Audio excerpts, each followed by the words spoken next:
Salam pemirsa yang menyaksikan siaran ini. Malam ini kami akan kebaktian rumah tangga di tempat jemaat yang cukup sedang jauh perjalanannya, apalagi ditambah dengan cuaca yang sangat deras hujan ini. Kami, saya, istri dan anak kami akan berangkat untuk menuju ke rumah jemaat di mana kita akan melakukan persekutuan. Surga atas kesempatan yang baik yang Tuhan boleh izinkan bagi kami untuk bersama-sama bersekutu, memuji dan memuliakan nama Tuhan dalam kondisi yang saat ini Tuhan anugerahkan hujan boleh turun dengan begitu derasnya, dan kami bersyukur dan tidak mengurangi sukacita kami untuk kami boleh hadir bersama-sama di rumah Pak Andi ini, ya Tuhan, mendengarkan firman Tuhan. Yang menjamah hati kami dan pakai hamba-Mu yang hina ini menyampaikan firman Tuhan dalam nama Yesus. Amin. Salam. Kita mengucap syukur sekali lagi atas kemurahan Tuhan, kita boleh diberikan kesempatan untuk mendengarkan firman Tuhan. Ini kebaktian pertama di rumah tangga yang baru, ya, Andi dan Yanti. Dan oleh karena rumah tangga yang baru, tema keluarga malam hari ini adalah tujuan yang harus dicapai keluarga Kristen. Keluarga Kristen itu harus mencapai tujuan. Tujuan yang harus dicapai keluarga Kristen itu apa? Mari kita membaca di dalam Kisah Para Rasul pasal 10 ayat 24. Kita baca satu kali. Kisah Para Rasul pasal 10 ayat 24. Saya akan membacakan bagi kita semua. Firman Tuhan berkata demikian. Dan pada hari berikutnya sampailah mereka di Kaisarea. Kornelius sedang menantikan mereka, dan ia telah memanggil sanak saudaranya dan sahabat-sahabatnya berkumpul. Ya. Jadi selagi tujuan yang harus dicapai oleh keluarga Kristen. Keluarga Kristen yang hidup di hadapan Tuhan harus mengejar tujuan-tujuan yang telah Tuhan tetapkan bagi keluarga Kristen. Apa tujuan-tujuan itu? Yang pertama adalah memiliki pengenalan yang dalam akan Yesus Kristus. Memiliki pengenalan yang dalam akan Yesus Kristus harus menjadi dasar kekuatan bagi setiap keluarga Kristen untuk boleh mencapai tujuan hidup. Kornelius adalah seorang yang Alkitab katakan begitu saleh dalam pasal ini. Dia orang Italia, tapi dia ingin mengenal Tuhan, ingin mengenal Tuhan. Alkitab mengatakan dia selalu berbuat baik, dia selalu berdoa dan seterusnya. Hingga pada suatu sore sekitar pukul 3 malaikat datang menyapanya. Kornelius, panggillah seorang bernama Simon, supaya dia boleh berkata-kata kepada engkau apa yang harus engkau dengar. Selama hidupnya Kornelius ingin mendengar berita yang gembira. Apa berita yang gembira itu? Yaitu anak Allah, Yesus Kristus yang telah lahir, telah mati, telah bangkit, telah naik ke surga, dan dari sana dia akan turun lagi untuk menjemput setiap kita yang percaya di dalam nama. Jadi rupanya kesalehan tanpa pengenalan akan Yesus Kristus sia-sia. Amal kebajikan yang dilakukan oleh semua orang mungkin yang berbuat baik tanpa mengenal Yesus Kristus dengan dalam, sia-sia. Sebab hanya di dalam Yesus Kristus itulah ada keselamatan dan hidup. Kornelius ingin mendengar kabar itu, lalu dia mengumpul semua saudara-saudaranya. Dia mengumpul sahabat-sahabatnya di rumahnya dan mendengarkan firman Tuhan. Bertumbuh di dalam Yesus Kristus, mengenal lebih dalam, berarti kita harus mempelajari firman-Nya. Mempelajari firman Tuhan harus menjadi warna, menjadi nafas dalam setiap kehidupan rumah tangga Kristen. Mas Mazmur pasal 1 mengatakan berbahagialah orang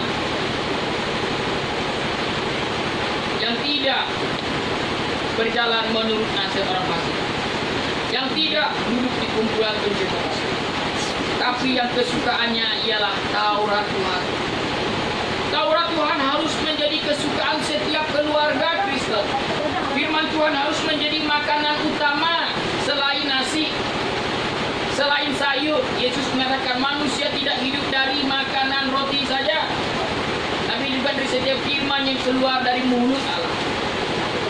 Banyak orang yang mencari kebutuhan hidupnya, mencari makanannya, lupa kepada Tuhannya. Akibat lupa kepada Tuhannya, dia lupa kepada saudara-saudaranya, dia lupa kepada suaminya, dia lupa kepada istrinya, dia lupa kepada anak-anaknya. Karena apa? Ia tidak mau firman Tuhan. Firman Tuhan begitu penting sekali bagi kita semua. Amin. Firman Tuhan harus menjadi prioritas bagi kita semua, sehingga keluarga kita tidak goyah.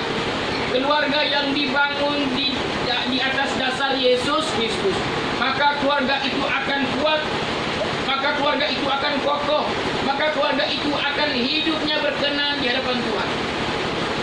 Itu yang Cornelius dapatkan, itu yang Cornelius terima. Waktu dia mendengarkan firman Tuhan, Alkitab mengatakan Roh Kudus turun kepada Cornelius. Lalu dia percaya, seisi keluarga percaya. Setelah itu mereka dibaptis dan mereka mulai hidup saleh di hadapan Tuhan. Mereka mulai mengenal Yesus Kristus dengan lebih dalam. Tanpa pengenalan Kristus yang dalam, iman seseorang tidak akan sejati. Apa arti mengenal Yesus Kristus dengan dalam? Kita harus terus memikirkannya, kita harus terus merindukannya, kita harus terus juga untuk setia melakukan kehendaknya, sehingga ada sesuatu hal yang baru di dalam rumah. Kalau rumah tangga kita ingin kuat, rumah tangga kita ingin sehat, maka mulailah bapak-bapak, ibu-ibu, bawa semua anak-anak kita di dalam persekutuan. Mengenal Yesus Kristus berarti kita harus membangun persekutuan di dalam keluarga kita. Persekutuan keluarga penting. Di dalam persekutuan keluarga, ayah dan ibu bisa mewariskan iman kepada anak-anaknya. Saya selalu katakan bahwa warisan yang bisa kita bagikan kepada anak kita adalah firman, iman, pendidikan. Kalau dibagi warisan semacam tanah, dibagi warisan semacam uang, semacam apapun, itu bisa habis, bisa hilang, bisa salah guna. Tapi kalau anak kita memiliki iman, kalau anak kita memiliki firman di mulutnya, di hidupnya, memiliki pengetahuan, anaknya akan menjadi baik. Betapa bahagianya sebuah keluarga kalau anak-anaknya menyibukkan hati orang tuanya. Betapa bahagianya keluarga jikalau anak-anaknya taat kepada orang tuanya. Bukankah akhir-akhir ini, pada tahun-tahun ini, pada abad ini, banyak anak-anak yang kurang ajar kepada orang tua, banyak anak-anak yang berontak kepada orang tua, banyak anak-anak yang tidak mau mendengarkan kata orang tua. Banyak variabel, banyak sebab. Mungkin ayah dan ibu tidak menjadi teladan hidup. Mungkin anak-anak tidak diajak untuk mendengarkan firman Tuhan. Mungkin anak-anak tidak dibuat persekutuan seperti ini. Jadi persekutuan penting. Di dalam persekutuan keluarga ada keintiman. Rumah tangga harus ada komunikasi. Masalah terjadi karena miskomunikasi. Apa miskomunikasi? Komunikasi yang tidak sampai, komunikasi yang salah. Contoh, kita sedang berkomunikasi dengan orang lewat telepon, sedang bertelepon, tiba-tiba teleponnya mati. Kok telepon mati? Mungkin dia marah sama saya ya. Atau mungkin kita mau telepon lagi, tidak diangkat, tidak diangkat. Kok tidak diangkat-angkat? Mungkin dia tidak senang sama saya ya. Padahal mungkin orang yang dia telepon tersebut sedang sibuk, sedang bekerja, sedang ada sesuatu. pekerjaan yang lain. Tapi kita mengasumsikan, kita menduga dengan dugaan kita yang salah itu. Dia adalah tidak senang kepada diri. Akhirnya terjadi masalah. Itu miskom. Dalam keluarga juga demikian. Suami istri harus ngomong. Jangan sampai ke rumah, ya kan banyak di luar sana. Sampai ke rumah, suami mandi, setelah itu makan, pergi lagi keluar. Sebaliknya istri itu datang ke rumah, makan, udah itu pergi lagi. Rumah hanya dijadi kios, apa itu, tempat halte istirahat sebentar, stay sebentar. Anak-anak juga begitu, habis makan di rumah langsung kelayapan. Pulang tidur, bangun, bekerja lagi kelayapan. Tidak ada persekutuan, tidak ada keeratan, mengabaikan masalah-masalah yang sederhana. Ingat, sesuatu hal yang sepertinya sederhana, suatu hal yang sepertinya remeh, itu bisa menjadi malapetaka besar dalam keluarga. Ditulis dalam sebuah artikel, kapal Titanic itu pecah waktu nabrak gunung es itu. Karena apa? Baut-baut kapal itu pakai baut-baut yang jelek, baut-baut yang biasa, skrup-skrupnya biasa. Sehingga waktu terjadi benturan, ya, skrup itu tidak kuat, lalu baut itu tidak kuat, lalu lepas. Akhirnya kapal itu menjadi hancur, kapal itu menjadi hancur. Bukankah demikian dalam bahtera keluarga? Ingat, setiap detik, setiap menit, setiap waktu, setiap jam itu sangat berharga bagi insani di dalam keluarga untuk mengenal Yesus lebih dalam. Amin. Keluarga yang mengenal Yesus lebih dalam akan diberkati. Keluarga yang diberkati oleh Tuhan pengertiannya luas. Bukan sementara lalu gajian dapat uang banyak. Bukan lalu kita buat usaha senantiasa terus berhasil. Tidak. Itu semangat yang melenceng dalam kitab suci. Berkat Tuhan itu begitu luas dan besar. Kalau rumah tangga akur saja sudah berkat. Rumah tangga bahagia berkat. Suami istri antus berkat. Jangan sampai kita ngomong, jangan cari saya. Pusing nggak kepala kita? Jangan cari aku. Oke, ma abang ti, jangan cari aku. Ditulis di dinding rumah ya, atau ditulis di sebuah surat. Jangan cari saya, kata suami. Jangan cari saya. Oke, Andi tis, jangan cari aku. Katanya, bawa senapan besar, padahal nembak tupai, tidak mau ditanya.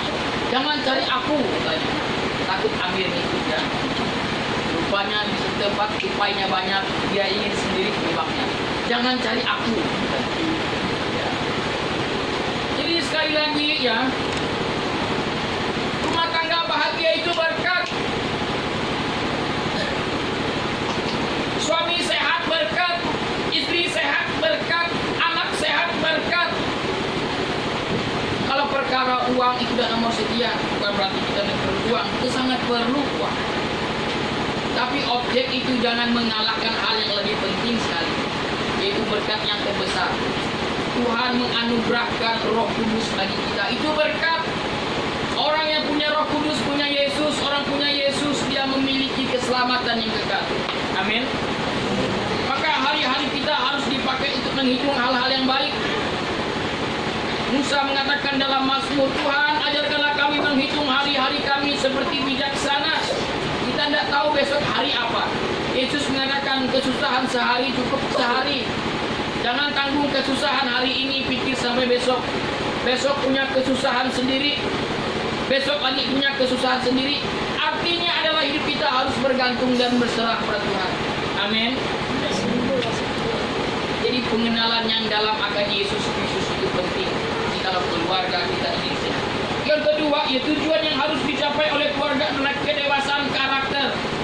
Kedewasaan karakter dalam Yesus Kristus. Harus di dalam Yesus Kristus. Di luar Yesus Kristus, keluarga tidak bisa berkarakter dengan baik. Di dalam Yesus Kristus, keluarga mau tidak mau harus memiliki karakter seperti Yesus Kristus. Maka suami-suami harus berkarakter baik, berkarakter yang baik. Dan anak-anak harus diajarkan bagaimana berkarakter yang baik. Karakter itu adalah sifat kita yang telah diubahkan saat kita menjadi. Dulu kita mungkin seorang yang jahat. Dulu mungkin kita seorang yang berandalan. Mungkin dulu kita seorang yang preman atau antus sebagainya. Tapi waktu kita mengatakan aku percaya kepada Tuhan Yesus sebagai Tuhan dan Juru Selamat, kita semakin hari harus semakin diubahkan, diperbaharui. Maka jika kita ingin mencapai tujuan yang ditentukan Allah, yang kedua adalah karakter rumah tangga harus baik.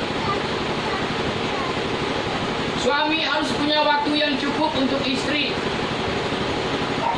Istri harus punya waktu yang cukup untuk suami. Suami dan istri harus punya waktu yang cukup untuk anak-anak. Jangan kita sibuk bekerja, lupa hal yang paling penting. Bukankah banyak orang demikian? Yang dikejar pekerjaan terus, bagaimana mendapatkan uang terus, mendapatkan harta terus, anak tidak disuruh. Sehingga anak merasa di rumah seperti tidak ada keluarga. Di rumah rasanya tidak ada papa dan mama. Akhirnya dia mencari figur pengganti papa dan mama di luar rumah. Ketemulah dengan satu komunitas yang cocok, yang sepertinya peduli kepadanya, tapi sebenarnya menjerumuskan. Mengapa banyak anak-anak yang terjerat narkoba? Mengapa banyak anak-anak yang ugal-ugalan? Mengapa banyak anak-anak yang mabuk-mabukan dengan liar?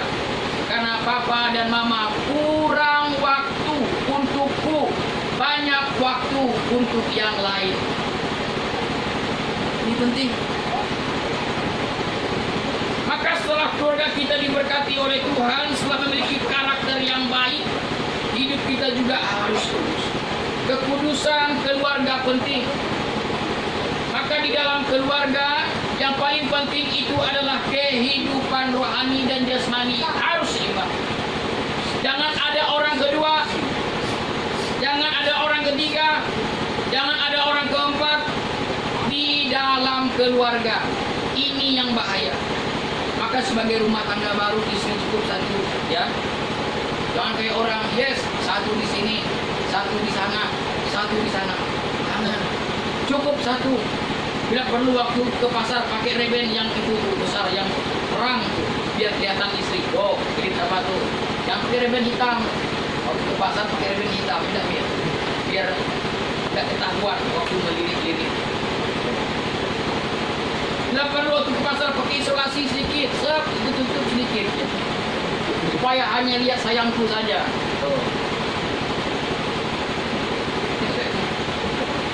Harus antus kita, amin. Cukup satu, istri juga demikian, cukup satu. Suami cukup satu. Jangan lagi buka Facebook cari-cari yang bening, kata orang kan bening ya, seperti air. Waduh, jernih sekali, indah, beautiful. Cukup satu. Dunia maya sama dunia nyata lain. Saya bilang aku dengan kawan, jangan suka lihat itu gadis-gadis di TikTok itu atau laki-laki di TikTok. Mereka mungkin tidak mandi seharian. Ini udah akhir. Akhir kan? Dia sampai 2 jam nontonnya di sponsor. Aku sampai 3 jam. Kira begitu. Saya ini dari pagi sampai siang. Kira begitu. Maka karakter kita setelah kita mengenal Yesus Kristus harus baik. Karakter yang baik berarti di dalam pikirannya ini suci. Mengapa rumah tangga rusak? Karena karakter rusak. Mengapa sebuah negara rusak? Karena karakter pemimpin rusak. Saya tadi membaca satu buku ya, dari buku Pengetahuan Iman. Di situ dikisahkan waktu Kaisar Roma, nama Kaisar itu Caligula, pada tahun sekitar 30 orang Kaisar pada saat itu mengatakan dirinya Tuhan. Dan semua orang yang dijajah itu harus mengatakan dia Tuhan. Kalau tidak, dia akan dibunuh. Jadi waktu semua orang-orang mengaku Kaisar ini Tuhan, semua orang yang ada di bawah kekuasaan Kaisar Roma itu tidak ada hak lagi. Yang anak kalian di tangan saya, harta kalian di tangan saya, suami kalian di tangan saya, istri kalian di tangan saya, anak kalian di tangan saya. Saya menempuh kehidupan kita. Suatu hari Kaligula keluar dari istananya. Dia duduk di serambi istana. Waktu dia duduk di serambi istana, melihat pengantin, laki-laki perempuan keluar dari resepsi pernikahan. Dia lihat itu istri daripada pengantin itu cantik sekali. Dia bilang anak buahnya, tangkap, culik dia, masukkan ke dalam kamar. Dan suami itu digebuk, dipukulin. Istri yang baru menikah itu, yang belum dijamak itu, diperkosa 3 hari oleh Kaisar Caligula. Sehingga kerajaan Roma itu bukan rusak dari luar, tapi rusak dari dalam. Moral rusak, akhlak rusak, sifat rusak, hidup rusak.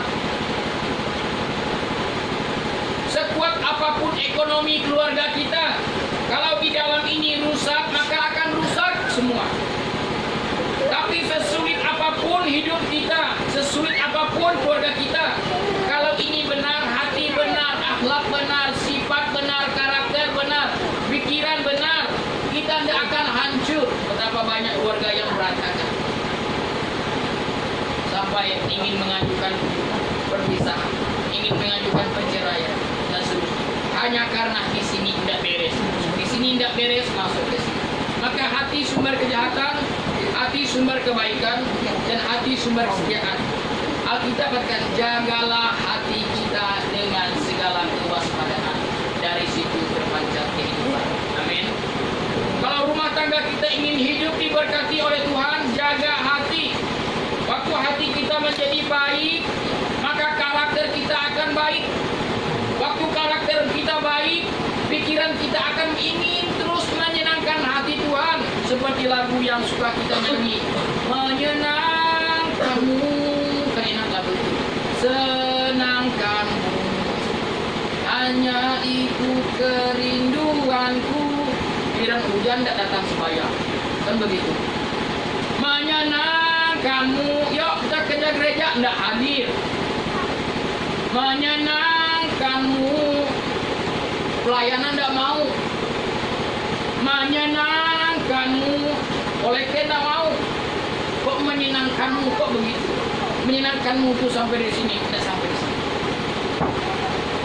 Menyenangkanmu, dengar firman Tuhan masuk kiri keluar kanan, syukur masuk kiri keluar kanan, mantu dan pesan taming di dalam taming. Tahu taming kong? Tahu taming kong? Anda tahu lagi ada kelasnya besar nih, kelas 3 SMA ke SMP. Apa taming? Perisai. Tahu perisai? Orang pulang perang ada perisai.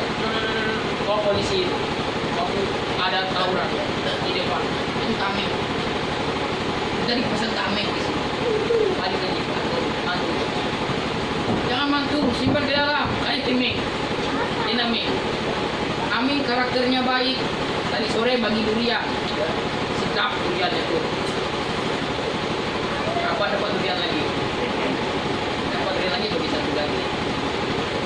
Jadi orang yang memiliki karakter yang baik, keluarga yang memiliki karakter yang baik, dia akan rindu untuk menyenangkan hati Tuhan. Sambil satu contoh, satu keluarga yang saya kenal, saya tidak sebut namanya. Itu begitu mengasihi Tuhan. Suami istri ini begitu setia melayani Tuhan. Kalau untuk hal pekerjaan Tuhan, tak ada ampun. Bahkan saya pernah melihat, dia katakan, saya kalau mau makan makanan yang enak, bisa uang banyak. Kamu lihat ini makanan saya, dia beli makanan apa itu? Seperti makanan di warung ada. Kalau kayak kita itu, apa namanya? Nangka dengan apa? Segala tahu yang di warung ada. Di kantor ini mau pulang. Dan ngobrol-ngobrol. Tapi di dalam hatinya pikiran ini melayani Tuhan, bagaimana menyenangkan hati Tuhan. Itu orang karakternya yang baik. Yang lain nomor 2 bukan berarti tidak penting. Orang Kristen yang karakternya baik tahu mana yang prioritas, mana yang tidak prioritas. Jangan dibalik-balik yang tidak prioritas kita utamakan, yang utama kita nomor 2-kan. Saat kita memiliki karakter yang baik, kesetiaan untuk melayani Tuhan, lihatlah Tuhan akan rumah tangga kita. Berkat Tuhan, tidak semua lalu orang Kristen yang diberkati kaya semua, mujur semua, berhasil semua, tidak. Jika demikian maka Paulus dibenci Tuhan. Jika demikian Petrus dibenci Tuhan. Jika demikian Thomas dibenci Tuhan. Jika demikian Yesaya, Elia dibenci Tuhan. Kalau ukurannya begitu, mereka menderita dalam hidupnya, kesusahan dalam hidupnya, kesulitan juga dalam keuangannya.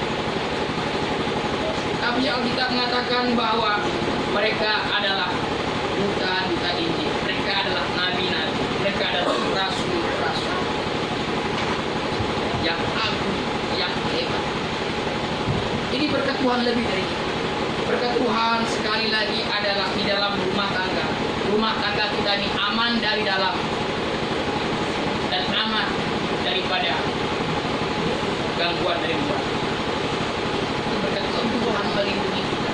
Waktu Tuhan melindungi keluarga Kristen, ya, Dia akan melindungi dan memagari dengan malaikatnya. Maka waktu persidangan di dalam surga, iblis datang menghadap Tuhan. Tuhan bilang, "Tele, onak ko ayubnya, saleh, oman ogu saleh." Iblis bilang, "Bagaimana dia tidak berkati? Engkau yang memanggar, engkau yang menjaga. Coba cabut pagar itu, angkat pagar itu. Saya akan membuat Ayub menjadi melawan engkau dan menyangkut." Oke, silakan, tapi sayangilah orang yang diberkati Tuhan akan dilindungi oleh Tuhan. Orang yang diberkati akan dinaungi oleh Tuhan. Itulah berkat. Kiranya malam hari ini, ya, lewat renungan firman Tuhan ini, keluarga Kristen harus mencapai tujuan yang telah ditentukan oleh Tuhan. Yang pertama, mengenal Sang Juru Selamat Yesus Kristus secara lebih dalam. Yang kedua, memiliki karakter yang baik, mau melayani. Tuhan memberkati kita semua. Mari kita hidup kepala dan kita berdoa. Kami mengucap syukur atas firman-Mu. Biarlah firman-Mu boleh mengajari kami. Firman-Mu mengembalakan kami. Dan firman-Mu boleh memperbaharui hati kami hari ini. Bertahtalah ya Tuhan. Rajailah hidup kami. Jadilah juru selamat pribadi dalam hidup kami. Berkati rumah tangga kami. Dan hamba-Mu berdoa kiranya semua rumah tangga jemaat Tuhan di Yerusalem Mahalopi diberkati oleh Tuhan dengan berkelimpah. Rumah tangga diberkati Tuhan. Usaha pekerjaan mereka diberkati Tuhan. Anak-anak mereka diberkati oleh Tuhan. Dan segala rancangan dan pergumulan mereka Tuhan dengar dan Tuhan kiranya boleh berkenan. Terima kasih.